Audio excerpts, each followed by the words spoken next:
Chapter 8. The Ocean of Awareness. If awareness were likened to an ocean, thoughts would be the waves that play on the surface and feelings the currents that flow within it. Just as all there is to the waves and currents is the movement or activity of the ocean, so all there is to the mind is the motion or activity of awareness. It is always still in the depths of the ocean. Likewise, the heart of awareness is always silent and at peace. For this reason, all the mind has to do to find the peace for which it longs is to sink into the heart of awareness. As Rumi said, flow down and down in ever-widening rings of being. As a wave or current flows down and down into the depths of the ocean, it loses its agitation and widens until at some point it comes to rest. Having no activity or motion there, the wave or current has lost its form, and as a result, its limitations. The wave and the current do not disappear. They never existed in their own right to begin with. The wave and the current are simply the movement of water. The water doesn't appear when the waves and currents appear, and it doesn't disappear when they subside. Nothing new comes into existence when the wave and current appear, and nothing is removed from existence when they disappear. Likewise, as the mind sinks progressively into its essence, it quietens and expands.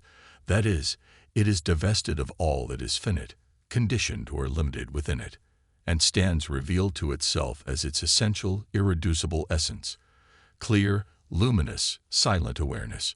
When the waves of the mind rise in the form of thoughts, images, feelings, sensations, and perceptions, nothing new appears, and when they subside, nothing real disappears. As it says in Chapter 2, verse 20 of the Bhagavad Gita, that which is never ceases to be, that which is not never comes into existence.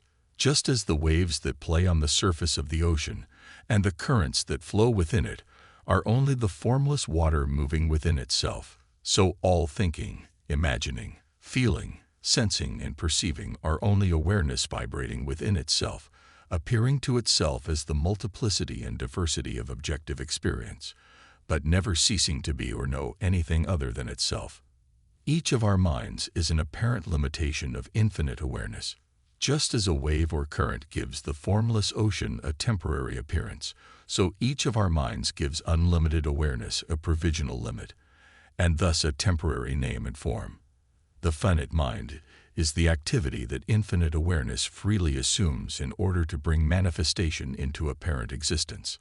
In assuming the form of the finite mind, infinite awareness seems to limit itself, and as such, becomes a separate subject of experience, from whose point of view it is able to know itself as a separate object, other, or world.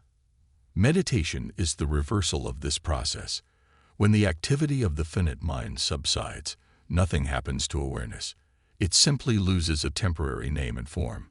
It is for this reason that in the Tantric tradition of Kashmir Shaivism, it is said that the path by which we fall is the path by which we climb. The pathway through which infinite awareness assumes the form of the finite mind is the same pathway, traversed in the opposite direction, through which the finite mind loses its limitations and stands revealed as infinite awareness. In doing so, it is gradually, in most cases, but occasionally suddenly, divested of the limitations that it freely assumed in the first place in order to manifest creation. The direct path, the pathless path of self-investigation, self-abundance, or self-surrender, is the means by which the finite mind is divested of its freely assumed limitations until its essential, irreducible, indivisible, indestructible, and imperturbable nature of pure awareness stands revealed to itself as it is.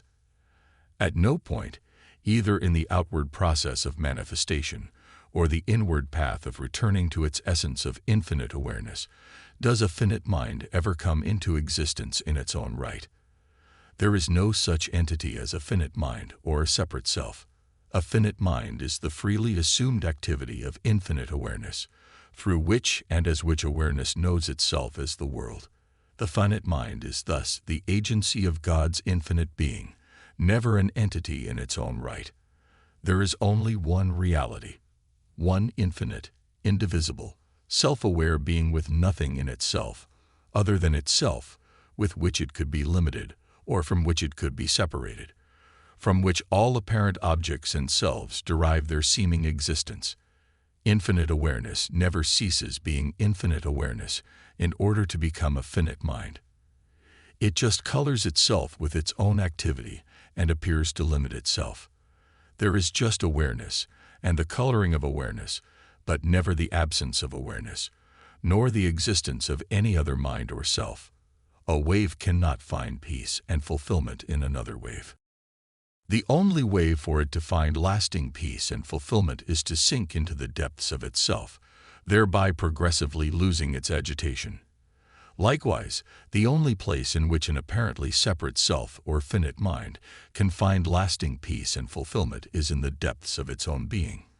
The separate self or finite mind that longs for peace and fulfillment in objective experience is like a current in the ocean in search of water. Although the search for peace and fulfillment is temporarily alleviated by the acquisition of an object, substance, activity, state of mind, or relationship, it is never fully satisfied, and as a result, resurfaces as soon as the new experience ceases or disappears. It is only when the apparently separate self or finite mind dives deep within itself that it finds the rest, the peace and the fulfillment for which it longs. The finite mind or separate self is an illusion that is seemingly real only from its own illusory perspective. However, this does not mean that the finite mind or separate self does not exist. It simply means that it is not what it appears to be. All illusions have a reality to them, and if we are experiencing an illusion, we are, by definition, experiencing its reality. It is not possible to watch a movie without seeing the screen. The I of the separate self is the true and only I of infinite awareness, seemingly mixed with, and therefore, apparently limited by the objective qualities of experience. With this apparent limitation of awareness comes a limiting of the peace that is inherent within it. It is for this reason that the primary motivation of all apparently separate selves is to find peace or fulfillment. The wound of separation that lives in the hearts of most people is an invitation from the heart of awareness, drawing the mind inwards to the peace and fulfillment that live at its source and essence. Just as attention or mind is awareness directed towards an object, so our longing or devotion is love directed towards a person or God. And just as the peace and happiness which the mind desires live at the source of attention, never at its destiny, so the love for which the heart longs resides at the origin of its longing, never in its fulfillment. As such, our longing originates from, and is made out of the very substance for which it longs. In the words of a 16th-century Italian monk, "Lord, thou art the love with which I love thee." The returning of attention to its source is the essence of meditation. The dissolving of devotion or longing in its origin is the heart of prayer. The mind that seeks peace and happiness and the heart that longs for love must subside or dissolve in their essence. We must die before we die. In being aware of being aware, there is no room for a separate self. There is just eternal, infinite awareness, resting in, and as its own inherently peaceful, unconditionally fulfilled being, knowing, being, and loving itself alone. It is for this reason that Rumi said, "In the existence of your love, I become non-existent. This non-existence linked to you is better than anything I ever found in existence. In being aware of being aware, the knowing of our own essential, irreducible being, the mind loses its agitation, and the heart is relieved of its yearning. What remains cannot be given a name, for all names refer to the objects of knowledge and experience, and yet it is that for which all minds seek and all hearts long."